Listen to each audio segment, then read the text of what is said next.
अस्सलाम वालेकुम। CS60 module 29 से 42 तक पढ़ने इस वीडियो में। अब हमारी जो डिस्कशन स्टार्ट हो रही है वो कम्युनिकेशन एट फिज़िकल लेयर के बारे में स्टार्ट हो रही है।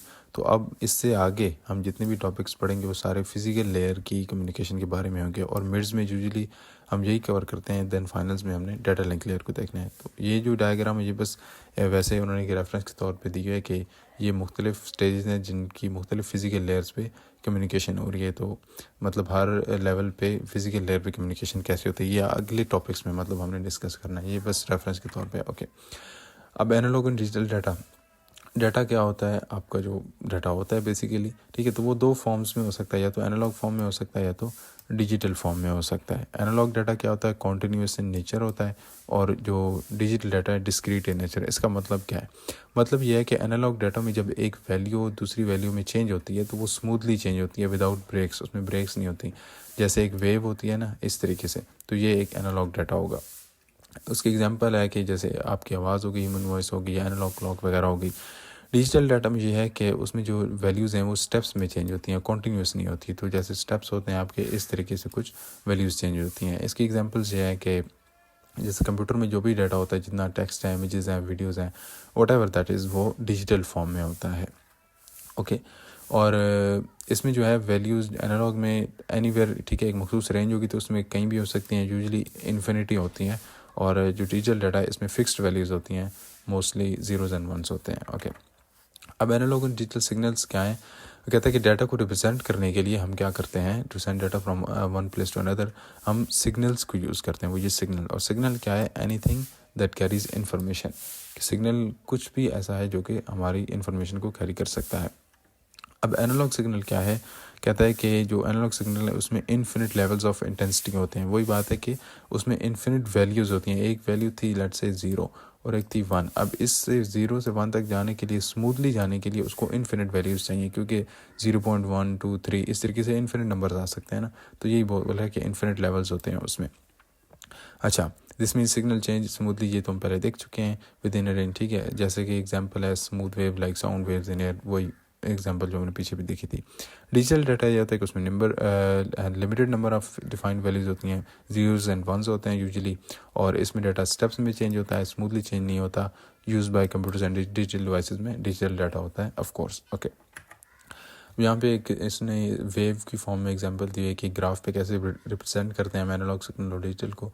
तो ये तो क्वाइट सिंपल है कि ये एनालॉग है तो इसमें चेंजेस जो है कॉन्टीन्यूसली हो रही हैं, एक वेव की फॉर्म में होता है, और जो डिजिटल सिग्नल है आपका वो स्टेप्स की फॉर्म में कुछ इस तरीके से इसको रिप्रेजेंट किया जाता है। ओके। अब पीरियोडिक और नॉन पीरियोडिक सिग्नल क्या है? पीरियोडिक का सिंपल मतलब यह है कि पीरियोडिक की जब आप वेव बनाएंगे तो उसका एक पैटर्न होगा, एक रिपीटेड पैटर्न होगा, और नॉन पीरियोडिक में उसका उलट है कि कोई पैटर्न नहीं होता।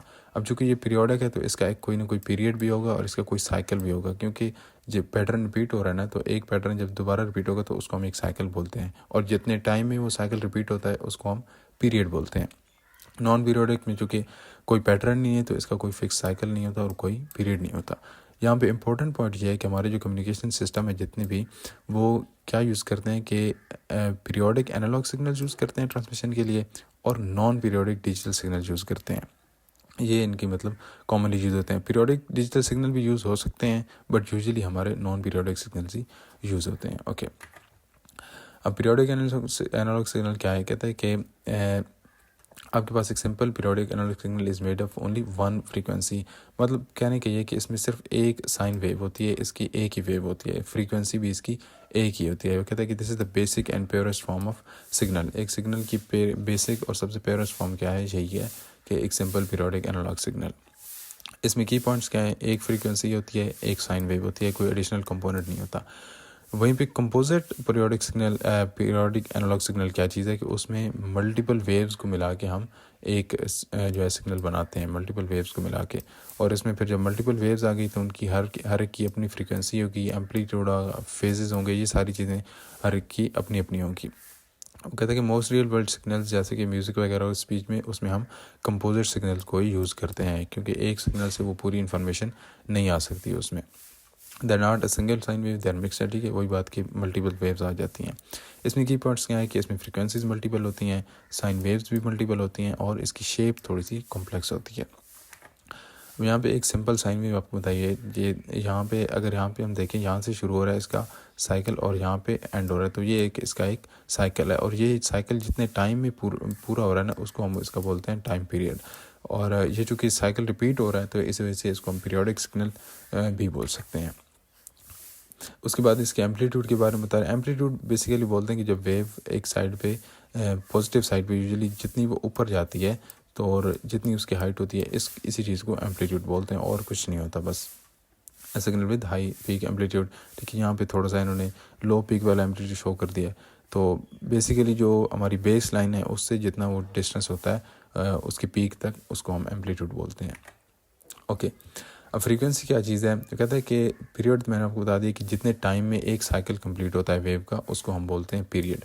और फ्रीक्वेंसी क्या होता है, number of periods in 1 second, एक सेकंड में जितने साइकिल कंप्लीट हो रहे हैं।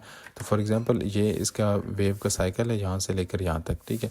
इसको ये कहता है कि ऐसे साइकिल जो है एक सेकंड में 3 होते हैं, तो हम ये कह सकते हैं कि इसकी फ्रीक्वेंसी कितनी है, 3।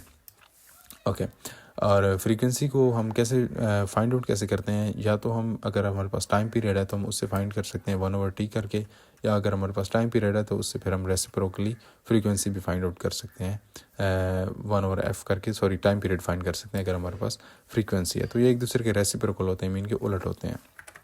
अच्छा, अब फ्रीक्वेंसी का जो यूनिट है उसको बोलते हैं हर्ट्ज़, जो वैसे हमने आगे पढ़ना था, लेकिन यहाँ पे इन्होंने बताया कि ये वेव है, ठीक है, आपके पास जिसमें कि 12 साइकिल एक सेकंड में कंप्लीट हो रहे हैं, तो उसकी फ्रीक्वेंसी कितनी होगी, 12 हर्ट्ज़ होगी।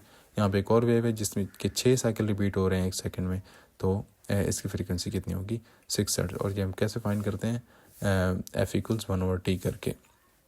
हमें 12 सेकंड्स का यहाँ पे टाइम मिला था ना, पीरियड्स का, तो इस तरीके से हमने इसकी फ्रीक्वेंसी को फाइंड आउट कर लिया। ओके, यहाँ पे डिफरेंट किस्म के यूनिट्स आपको बताए गए, फ्रीक्वेंसी एंड पीरियड के। पीरियड टाइम होता है तो उसके इस वजह से उसके जो है यूनिट है वो सेकंड्स में होंगे, और फ्रीक्वेंसी हर्ट्ज़ में होती है तो उसके यूनिट इस तरीके से हर्ट्ज़ में होंगे। मल्टीपल यूनिट्स हैं ये आपको डिफरेंट किस्म के। ओके, अब यहाँ पे एक एग्जांपल है, एक न्यूमेरिकल है छोटा सा। कहता है कि power house we use at home has a frequency of 60 hertz, ठीक है, उसकी 60। हमने क्या फाइंड करना था, period of this sound can be determined, ठीक है। हम इसका जो पीरियड है इस वेव का कैसे फाइंड आउट कर सकते हैं, T = 1/f को यूज़ करके। हमने पीछे भी देखा था कि रेसिप्रोकल होते हैं, उलट होते हैं। तो 1/60 किया, 0.166 सेकेंड आ गया हमारे पास आंसर, और इसको हमने फिर मिली सेकेंड में चेंज कर दिया, मल्टीप्लाई बाय 10⁻³ करके। अब ये जो चीज़ है ये लाजमी नहीं कि आप इसको ऐसे करें। अगर आपके क्वेश्चन में स्पेसिफिकली नहीं कहा गया कि आपने मिली सेकंड में आंसर देना है, तो आप इस तरीके से भी आंसर लिख सकते हैं। एक और एग्जांपल है, कहते हैं कि the period of signal is 100 millisecond, ठीक है। What is the frequency in kilohertz, तो किलोहर्ट्ज़ में हमने फ्रीक्वेंसी अब यहाँ पे मखसूस इन्होंने बता दिया, तो यहाँ पे लाजमी हमने किलोहर्ट्ज़ में निकालना है। सबसे पहले हम टाइम को क्या कर लेंगे कि सेकंड्स में कन्वर्ट कर लेंगे। सेकंड में कन्वर्ट करने के बाद हम फ्रीक्वेंसी का फार्मूला यूज़ करेंगे 1/t से, और 1/t चूँकि 10⁻⁻1 था, तो और इसको हम ऊपर लेके जब ऊपर लेके जाते हैं तो ये जो पावर होती है ये पॉजिटिव हो जाती है जब हम इसको इसके बटा के ऊपर लेके जाते हैं। तो 10 हर्ट्ज़ हमारे पास बेसिक आंसर आ गया। अब हमने इसको कन्वर्ट करना था किलोहर्ट्ज़ में। तो जब भी छोटे यूनिट से बड़े यूनिट में जाते हैं तो हम डिवाइड करते हैं, और जब बड़े से छोटे में आते हैं तो मल्टीप्लाई करते हैं। तो यहाँ पे किलो क्या होता है, 10⁻³ होती है, 1000 होता है ना, तो 10⁻³ तो 10⁻³ से हमने डिवाइड किया, ये ऊपर गया। और जब भी इनकी पावर्स जो सेम नंबर होता है और इनको मल्टीप्लाई किया जा रहा हो तो उनकी पावर्स आपस में ऐड होती हैं। तो -3 में 1 ऐड हुआ तो -2 इसका आंसर आ गया, 10⁻⁻² किलोहर्ट्ज़। ओके, अब फेज़ क्या है, फेज़ बेसिकली उस एंगल को बोलते हैं जिस एंगल से वेव स्टार्ट हो रही होती है, बस। इसमें इतनी ज़्यादा कोई कॉम्प्लेक्स नहीं। ये हम यूज़ इस वजह से करते हैं कि हमने देखना होता है जब मल्टीपल वेव्स आती हैं कि उनमें डिफरेंस कितना है बेसिकली। अब इसको हम डायग्राम से देखेंगे तो उससे इजीली समझ आ जाएगी, और बेसिकली ये इंडिकेट करती है कि वेव का फर्स्ट साइकिल कहाँ से स्टार्ट हो रहा है।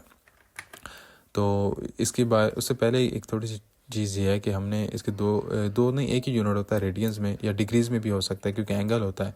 तो ये इन्होंने बता दी कि 360 डिग्रीज़ को हम 2π रेडियंस भी बोल सकते हैं, या 1 डिग्री को हम 2π और 360 रेडियंस। ये आगे हमारे जो न्यूमेरिकल्स हैं उनमें ये फार्मूला यूज़ होना है, इस वजह से इन्होंने बताया हुआ। ओके, तो फेज़ यहाँ पे अगर हम देखें तो फर्स्ट वेव है ये 0 डिग्री से शुरू हो रही है, ये एंगल स्टार्ट हो रही है 0 डिग्री से, तो इसको हमने इसका फेज़ हो गया 0 डिग्रीज। ये जो है इसका 90 डिग्री से शुरू हो रहा था यहाँ से, तो इसका फेज़ हो गया 90 डिग्रीज। और ये जो है बिल्कुल उल्टा 180 डिग्री से शुरू हो रहा था, तो इसको हम इसका फेज़ हम बोल देते हैं कि इसका फेज़ क्या है 180 डिग्रीज। बस इससे इतना कॉम्प्लेक्स नहीं, बस वेव जिस एंगल से स्टार्ट हो रही है उसी को फेज़ बोलते हैं।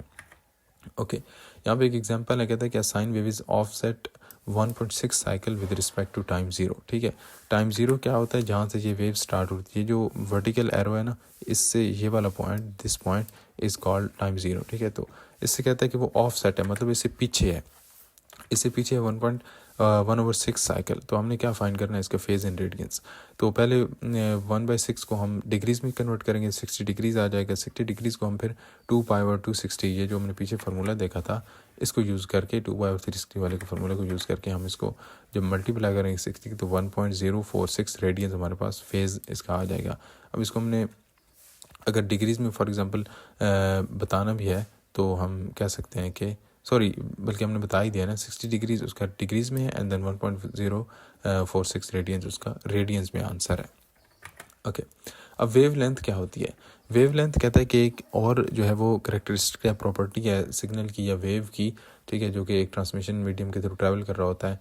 और वेव लेंथ क्या करती है कि इकट्ठा करती है पीरियड या फ्रीक्वेंसी को of a simple wave to the propagation speed of the medium. ठीक है, प्रोपगेशन स्पीड ऑफ मीडियम ये है कि कोई जिस मीडियम के थ्रू, मतलब वो मीडियम या एयर होगा या ग्लास होगा या वटेवर दैट इज़, उसमें वेव की स्पीड कितनी है। यूजुअली हम जो है वो एयर में ही चूँकि कर रहे होते हैं तो हम स्पीड ऑफ लाइट्स को प्रोपगेशन स्पीड के तौर पे यूज़ करते हैं।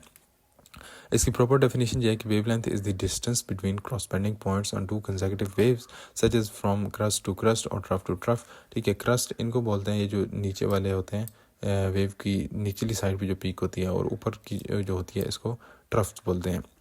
तो एक ट्रफ से दूसरे ट्रफ तक का जो डिस्टेंस होता है उसको वेवलेंथ बोल सकते हैं, या एक क्रस्ट से और एक क्रस्ट से, इनको ये उल्टे भी हो सकते हैं, शायद मैं इसको मिस्टेक कर रहा हूँ। बहरहाल एक क्रस्ट से दूसरे क्रस्ट तक या एक ट्रफ से दूसरे ट्रफ तक डिस्टेंस होता है उसको वेवलेंथ बोलते हैं। इसको रिप्रेजेंट करते हैं लेमडा से, एक ग्रीक लेटर है लेमडा, और इसको हम कैलकुलेट कर सकते हैं ये फार्मूला यूज़ करके V/F, यानी वी वेव की स्पीड और फ्रीक्वेंसी जो उसकी हमें दी होगी।